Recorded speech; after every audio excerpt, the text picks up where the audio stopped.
I'm ready. Okay, well, we're going to be live. Now. Hello. Oh, I left the stopscotch thing hanging behind me. That's okay. I noticed it, but I was like, Master Ken. We're karate people. My martial arts movie Monday, I did on Dojo Master Ken. This is TV Tuesday, sir. I know, but that was from, I'm telling you, from movie Monday. Welcome to this week's episode of TV Tuesday, exclusively on YouTube. Da-da! Thank you so much for watching. Don't forget to check out our website, hollywoodmatrimony.com. Sir, you're interrupting the announcement. Sorry, my Ebola kicked up. hollywoodmatrimony.com. We're also on Facebook, Instagram, and Twitter, so check us out. And did you notice how quickly Ebola came and left? And suddenly, like it's gone, there was some secret government thing happening, and they were just trying to distract us with this whole Ebola thing. I believe in government conspiracies. She believes in every dumb conspiracy. It's super annoying. All right, well, what do you got today? Nothing. All right, it was a good show. I'll see everybody next time. Don't you have anything to talk about? Yeah, you said nothing? Okay, so you guys know I was watching the Very Brady renovation on HGTV. So that show ended. And then there was a Very Brady renovation behind the scenes special. And it was like a big 2-part special where they showed extras. Was it a big special? It was. It was a 2-parter. Extras and behind the scenes and interviews with fans and celebrities. So it was actually really interesting. So it's available now on the HGTV or online on Hulu or whatever device you watch it on. So that was really fun. I enjoyed that whole series. Okay, then. We're kind of short on shows this week between the deadline I was working on, and she's been working on stuff, and Halloween and other life things. So we're going to keep it short. But I did watch the all-new first episode of Watchmen on HBO. Okay. It's based off of the graphic novel or comics from the 80s from, I just went blank. With Dave Gibbons and oh crap! Do I need to go look at the guy that rejects all things comics now in relation to his work? Oh my God, this is horrible. As a comic fan, are you watching Watchmen? Is that what you said? Yeah, as a comic fan, I should be ashamed of myself. Anyway, doesn't matter. Does it say here? No, it probably won't, unless it just says. But yeah, Alan Moore. Oh goodness, what happened to him? He is a warlock. Practices the arts. Oh, in real life? Yes. Oh, yes. Really? Yes. I've not met one he's in real life. He's an occultist and all that kind of stuff. Yeah, he's English. He also has very high animosity for all things that they've done with his properties. I believe he wrote like From Hell. Is he going to do like a little... Well, the guy, Damon Lindelof, who did Lost, is the showrunner for Watchmen. He says he thinks a curse was put on him because of all the stuff that issued. Because that's what this... So here's the problem: is Alan Moore hates everything that's ever been done with any of his properties, with film-wise and stuff like this. So, like I believe he did From Hell, hated that movie. League of Extraordinary Gentlemen, hated that movie, but that movie was crap anyway. It was the story. That movie was trash. I liked it, but I don't know anything about this. Doesn't matter. The movie, even if you don't know anything, the movie was trash. I liked it. You just liked it because Sean Connery was in it. Sean Connery. His final film was trash. Watchmen is his biggest thing, and it's considered to be one of the greatest graphic novels of all time.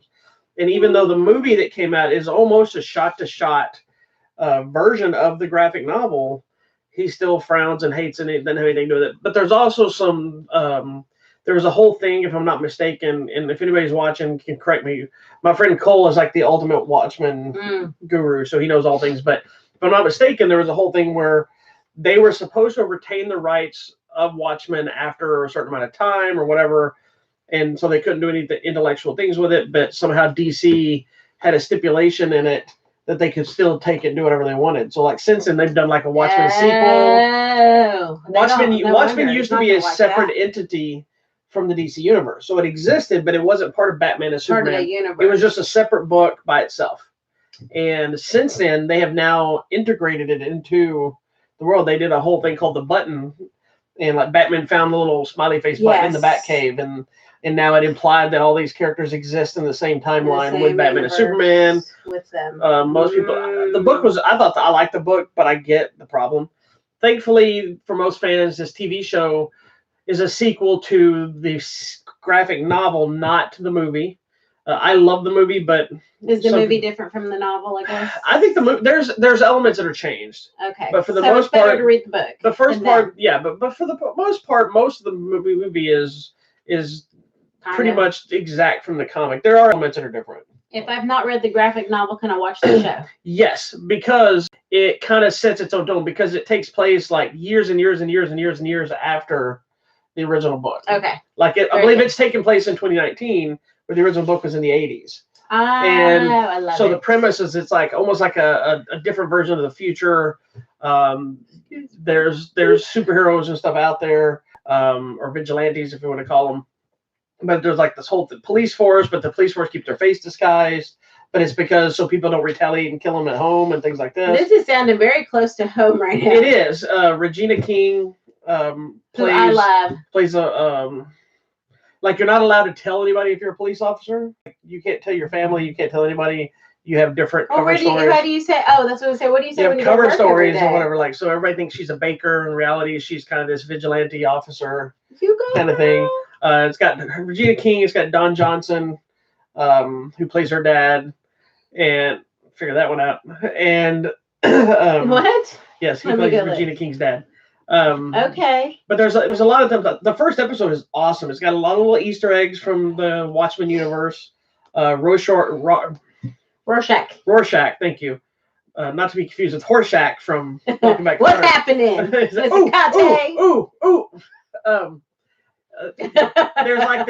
this Aryan brotherhood. The people are not going to even get the reference. There's this Aryan brotherhood type group that are like the Rorschachs. They all have the mask, but they're like but they're like this supremacist group that are fighting against them. So who's this blue lady in the poster? That's her. That's Regina King.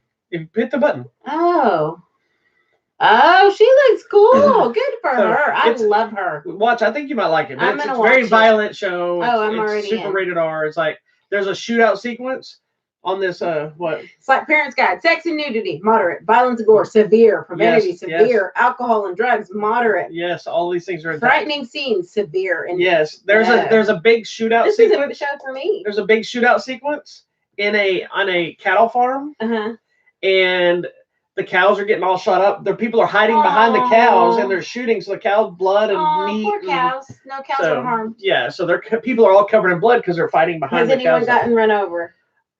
Yes, I believe so. I'm in. There's hangings and stabbings and cutting and all kinds of stuff.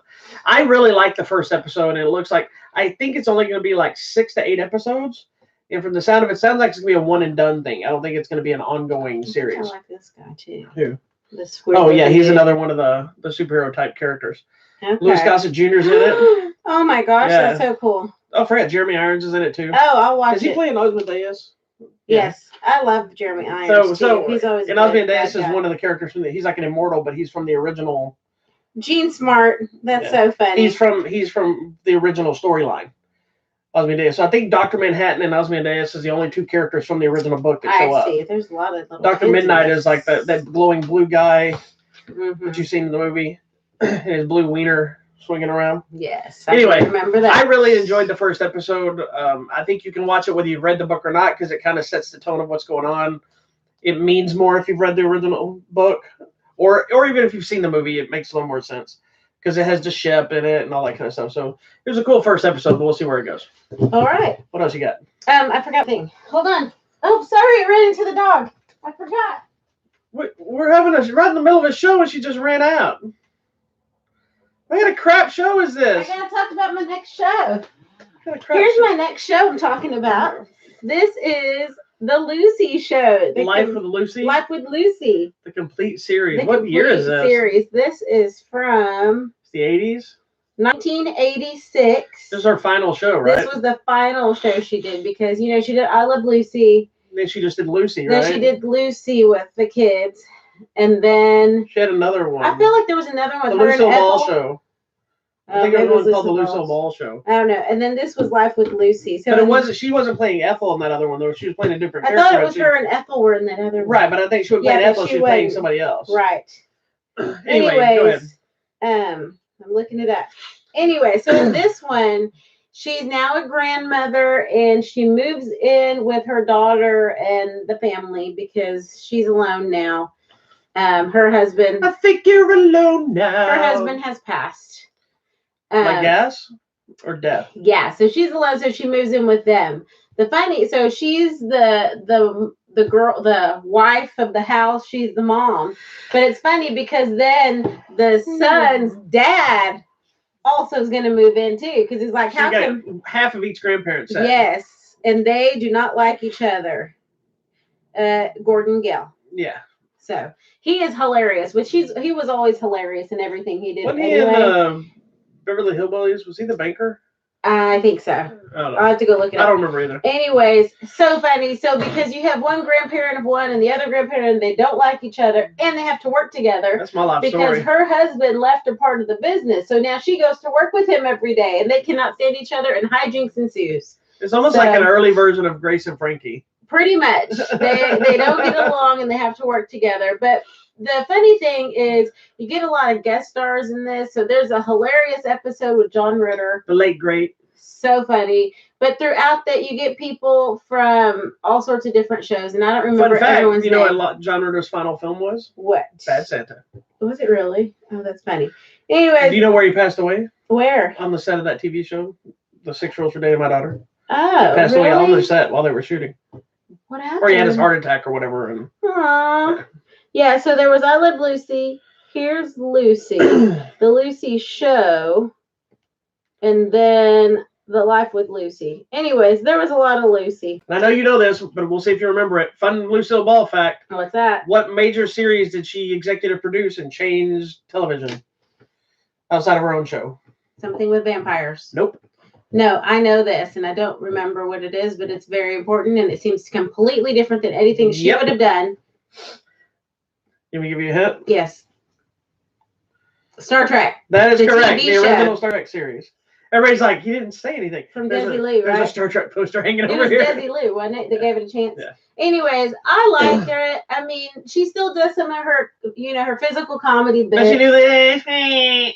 No, actually, she doesn't do anything. But she does some other bits. And, she's into physical comedy. So there's some funny things. And she's older now in this one. You think? Yeah. So, yeah.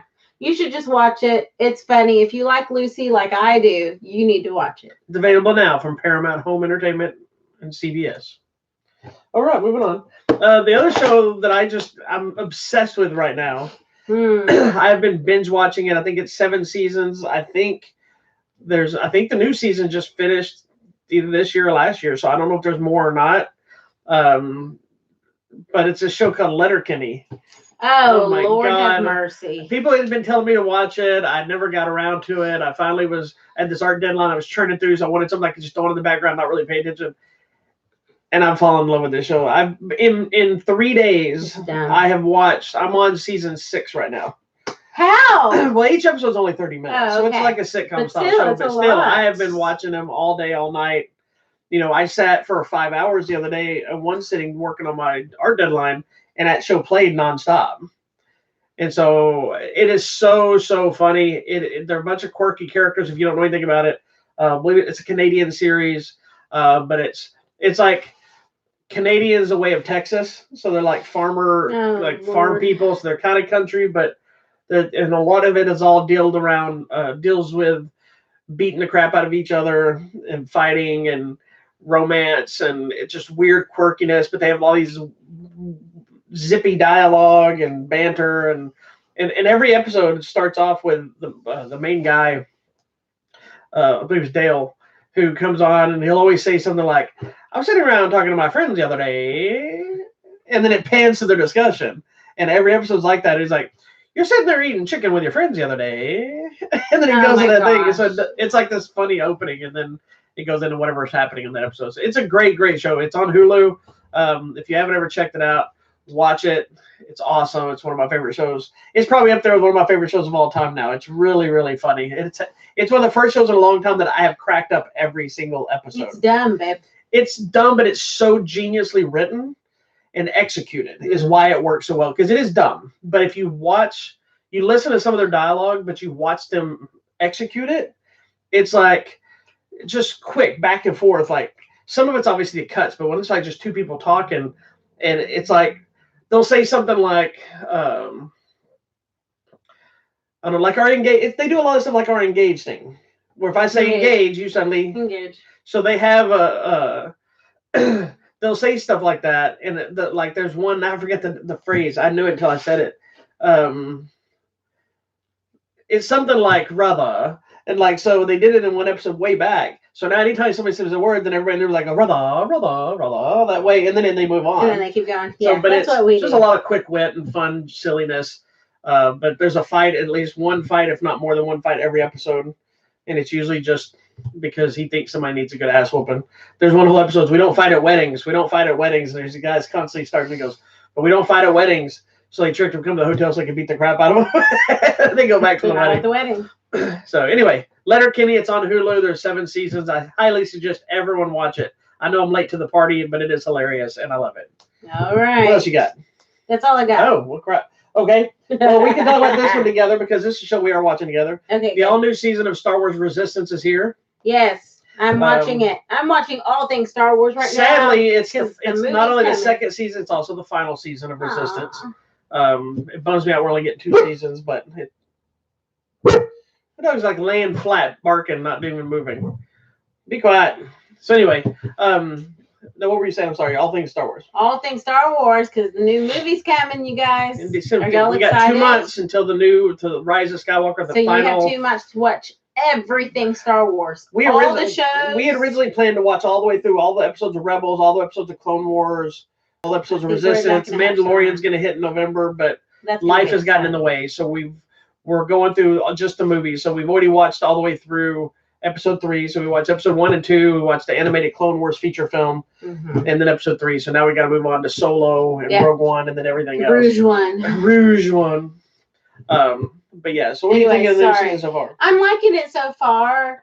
I don't know like what else we're going to get insight to. I mean, it's interesting because we are getting some insight to the stuff we don't know from the movie. You find out here that's happening kind of at the same time. Because the first season paralleled The Force Awakens. Yes, which you didn't really know. Yeah, where this one, I believe, is leading into the Rise of Skywalker kind of element. So it's interesting. We get to see very interesting. We get to see some familiar characters. Because we're totally in First Order land right now. Yeah. Is that like a new theme park? Yes, that should be a new theme park where everyone has to do a General Hux speech. That big Nazi speech. My favorite moment of Force Awakens. It's so creepy, man. But the thing, though, I know people are like, it's just Star Wars. But Star Wars is actually a metaphor for life. No, but it is. I mean, about the separation of the rich and the poor. And the hatred that they have for other people just trying to live peacefully in the galaxy. Well, it's resonated off into the real world too, because you have so many people that are becoming hateful because you have a female lead, or because there's now diversity in like Asian actors and black actors and people that have shown up. You know, people got temper tantrums about John Boyega's Finn character. I get it if you don't like the character, but people started complaining because they added this black character and this, and I'm like, then everybody's like, "Do you not remember fucking Lando?" You know. Well, I think throughout the entire saga, there've been creatures. Shown up. Huh? There's been creatures and like robots. So how are we suddenly? That's what I don't understand. You can easily accept an alien creature, but you can't accept an Asian female lead or a black female. Well, lead. The problem is y'all are haters. These people have issues with diversity, and like disguise it and not everybody. Some people just legitimately just didn't like it, that's fine. If you hated The Last Jedi, that's okay. I'm all for it. That's fine. I love every Star Wars movie. I have moments that I don't like. But don't tell me that Yoda speech didn't make you cry. No, but here's my thing: is yes, I'm a hardcore Star Wars fan, obviously, but I love every Star Wars movie that came out. I have issues with certain elements in some of the films. Like I still think Episode 1 is the slowest, most boring movie of the series. But I love the pod race. I love the Darth Maul stuff. I love the action stuff. I don't like a lot of the political stuff. I also don't like political stuff in real life. Yeah. So it kind of bores me. That part was okay to me. I didn't like everything else. Like Last Jedi, I loved, but I don't like the Canto Bright sequence. It's boring. Yeah, that's a waste of I think there's so much more they could have done with that to make it better. That sequence, that became my bathroom time sequence.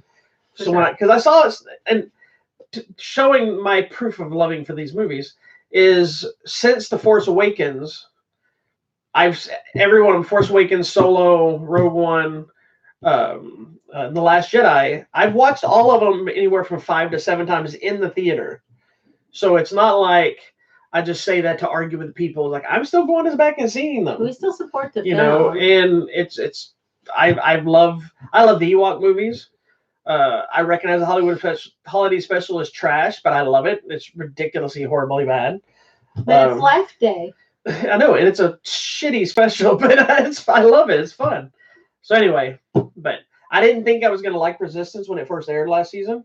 I hated the artwork through the trailers and the animation style, but now I actually like it. It added some. I lost interest halfway, and then it picked back up once I realized where we were in timeline and what was the bigger picture of it, the Resistance part, and what mission he was on, and who sent him, and that. Then I was like, oh, okay, this does matter. It's not just a little cartoon. Yeah. And I think that's the interesting thing, even about all the different animated series, is they all connect and they all make a difference. The current stuff. Yeah. Yeah. Because like not going back to droids. That's how we meet people later on, like with Saul and all these other people. Like they've been around before and they've been mentioned. With Saul being the first character to transition from the animated world into the real world. Movie. So it's interesting. But see, now we're going to have to rewatch Clone Wars anyway, because the new season of Clone Wars is coming next year to Disney Plus. So we got The Mandalorian hitting in November, so that's excited. It's less than a month away now, November 12th. So we're going to be having to be watching that show, which, as much as excitement as there's Rise of Skywalker, we're going to get The Mandalorian first. I'm excited. So by the time Skywalker gets here, we're already going to be knee-deep. We're going to be all like hyped and more Star Wars stuff already, so it's super excited. We're going to be hyped Those are movies, though. This is TVs. Anyway, sorry. So got distracted. There's a new animated series. I don't think I talked about it. Called Bless the Hearts. It's part of Animation Domination. I do not like the look of the artwork. I didn't know if I was gonna like it, but the show's actually pretty funny. It works. It's very King of the Hill-ish. Yeah. Kind of meet Beavis and Butthead. Not that stupid humor, but it's just a bunch of hillbilly kind of family. But they're loving and caring, and they're always in shenanigans. And there's that the Last Supper buffet area kills me every time. With the big Jesus that comes off the wall to give her advice. It's really funny. It's weird, man. But it's on the Animation Domination. It's a funny little show if you want to check it out. Also, season 2 of The Purge is here. And it's just it's dealing with the aftermath of The Purge and the opening sequence, which she hasn't watched all of season 1 yet, but I showed you the opening of season 2. Yeah. Which is, you did watch that part, right? Didn't you? I did. Okay. Which is a genius because it's basically, should I tell them or no?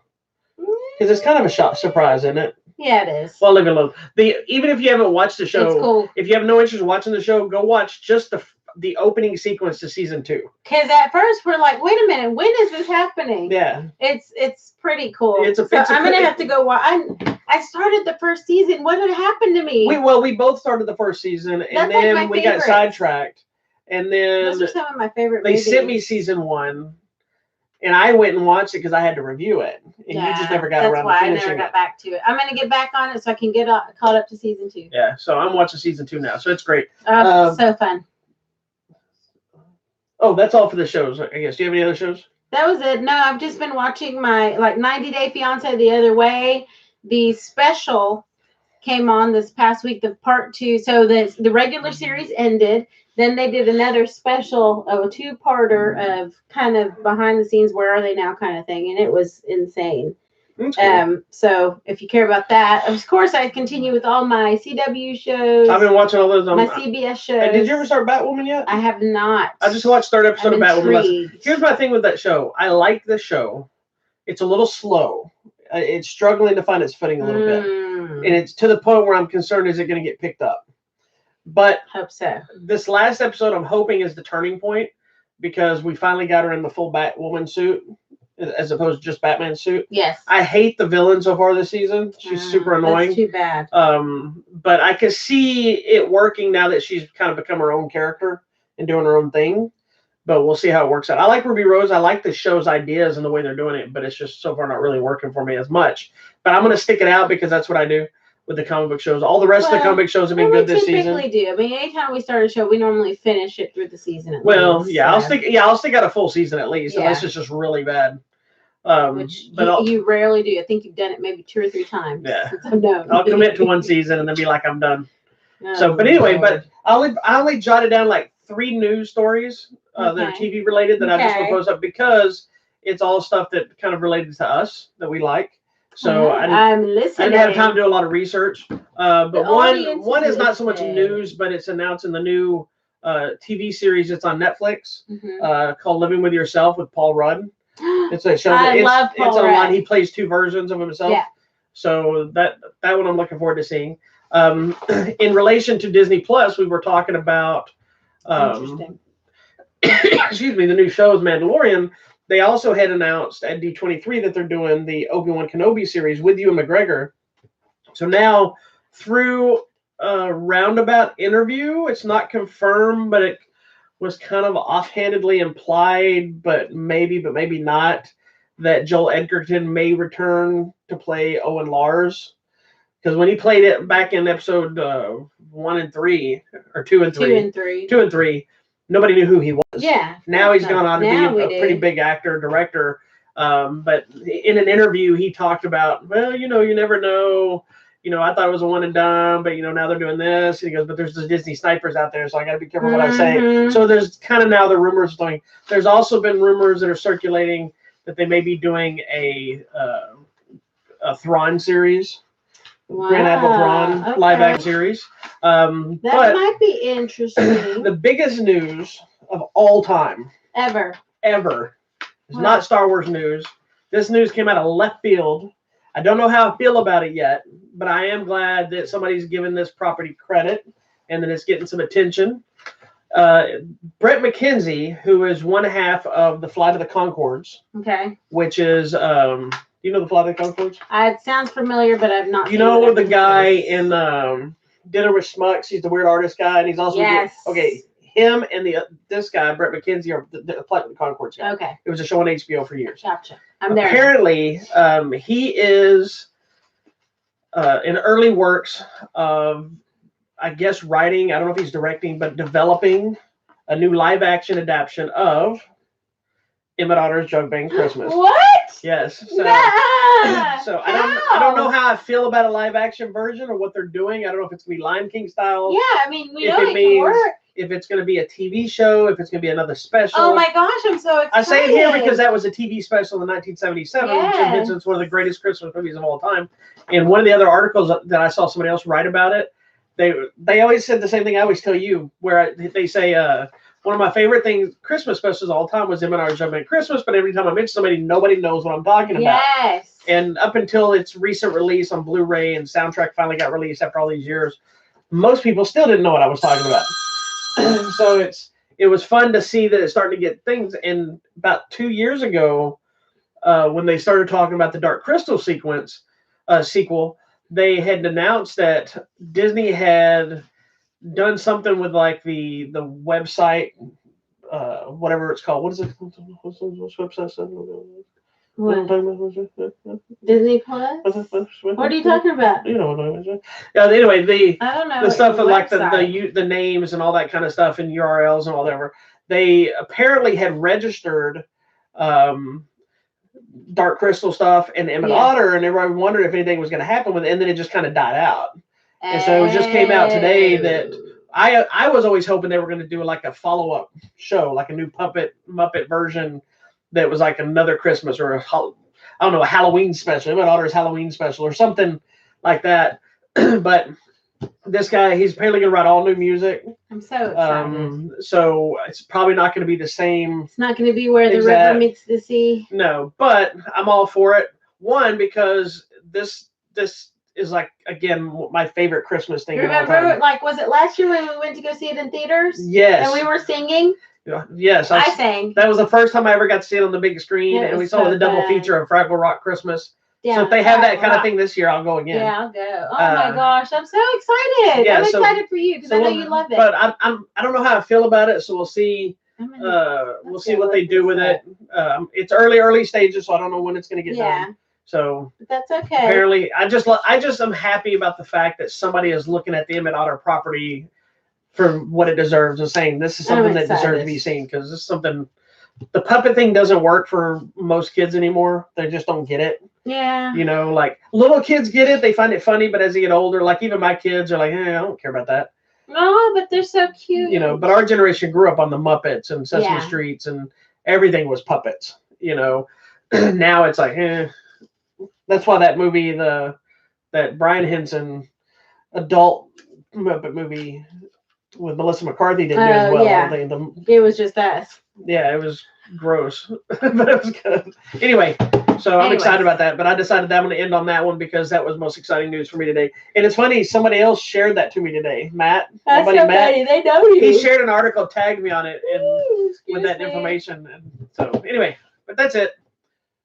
Okay, Tell that me, was you got all your I phone had. full? Thank you so much for watching TV Tuesday. We promise to have a more exciting show next time. No, we don't. I haven't had time to watch so much TV this week. And still I'm watching the same shows I've been watching for the last few weeks. I don't have anything new to tell you. But I'll find something. Actually, I do have some new shows. Somebody asked us, I don't know what the direct question means. It was like, Yoda and Chewbacca, which one are y'all? I don't know if that means we're on which one we like or who's who. If we go by fur, I got to be Chewbacca because I'm the furry one. I know. Well, I actually but collect you're a Chewbacca fan. I collect Chewbacca, so I'm a Chewbacca. Did you know at the State Fair they had an actual setup in memory of Peter Mayhew? Oh, that's so sweet. Yeah. Anyways, thank you so much for watching the show. Make sure you check out our website, HollywoodMatrimony.com. Thank you for watching us right now on YouTube. You can also find us on Facebook at Hollywood Matrimony, on Instagram at Hollywood Matrimony, and on the Twitter at Hollywood Matter, MATR. And don't forget to join us on Sundays for Hollywood Matrimony Live. We're right here on the YouTube channel as well as our Facebook page. And circle back from another episode of Martial Arts Movie Mondays, where I take a deep dive into one of my martial arts movies up here. As you say, this last time it was Into the Dojo. I don't know what it's going to be next week. And then we'll be right back here next Tuesday for another episode of TV Tuesdays. This weekend is technically, I guess, our part. Well, I don't know if it'll be our big Halloween episode or not, but it'll be within there. Episode. So we may come from live from the rest of the Blakey Manor where all of our Halloween nonsense will be set up. And so, yeah. All right. I guess that's it. Thanks again for everybody watching, for the one person that might see this. We got our one guy. He's paying attention. I know he's always there. Shout out to the G, man. And we'll see everybody next time. Peace and love. Peace and love.